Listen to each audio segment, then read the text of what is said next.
दिवस का शुभारंभ आदरणीय खंड शिक्षा अधिकारी तथा सभी संदर्भदाताओं एवं शिक्षक प्रतिभागियों की उपस्थिति में प्रार्थना सुबह सवेरे लेकर तेरा नाम प्रभु तथा अभियान गीत चंदन है इस देश की माटी तथा शपथ सुविचार गतिविधि समाचार वाचन अध्यापक कथन प्रधानाध्यापक कथन के साथ प्रारंभ हुई। प्रार्थना से हुई दूसरे दिवस की शुरुआत। अभियान गीत ने डाली इसमें नई सौगात। अभियान गीत के बाद आई प्रतिवेदन की बारी जिससे यादगार हुई दुरुस्त हमारी।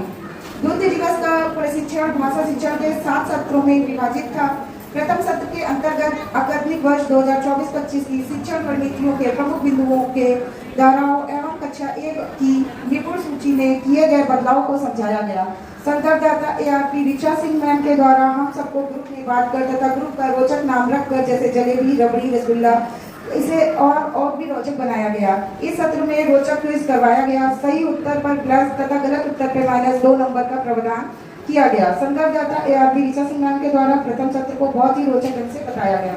द्वितीय सत्र के अंतर्गत PPT के माध्यम से बच्चों के मौखिक भाषा विकास में वृद्धि करने की विशेष जानकारी दी गई। डिकोडिंग की प्रक्रिया को एक गतिविधि के माध्यम से समझाया गया जिसमें हमें 2 तरीका की केस स्टडी सुनाई गई और दोनों केस स्टडी के अंतर के माध्यम से इसकी उपयोगिता समझाई गई। इस पर ग्रुप सामूहिक चर्चा भी कराई गई। संदर्भदाता श्रीमती नीतू सिंह मैम द्वारा द्वितीय सत्र को बहुत ही रोचक तरीके से समझाया गया। तृतीय सत्र में ब्लेंडिंग और ग्रीडिंग के प्रभाव उपयोग पर चर्चा हुई तथा शिक्षक प्रतिभागियों को पुनः ग्रुप में बांटकर समूह सदस्यों द्वारा शिक्षक संदर्शिका एवं कक्षा 3 की कार्य पुस्तिका की मदद से विभिन्न ग्रिड का ARP श्री पंकज चौधरी से ग्रिड बनवाई गई और ग्रिड को रोचक ढंग से समझाया गया।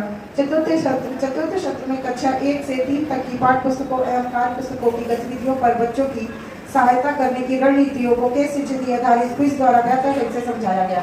एक्टिविटी इसके बाद मध्याह्न भोजन के बाद एक्टिविटी चल में चक्की कराई गई। पंकज चौधरी सर द्वारा उल्टा सीधा एक समान के शब्द खोजने की एक्टिविटी कराई गई जो बहुत ही रोचक भी थी। पंचम सत्र में रिमेडियल शिक्षण पर कार्य की रणनीति उपचारात्मक शिक्षण की उपयोगिताओं के बारे में चर्चा हुई।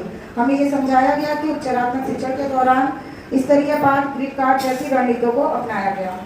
सत्र 6 और 7 प्रशिक्षण के अंतिम सत्रों में समावेशी शिक्षा वातावरण के निर्माण के लिए परिचर्चा की गई। इसी के अंतर्गत केस स्टडी दिखाई गई और इस पर प्रभावशाली चिंतन किया गया। लड़का लड़के एवं दिव्यांग बच्चे सभी सामान्य रूप से शिक्षण व प्रतियोगिताओं में भागीदार होंगे।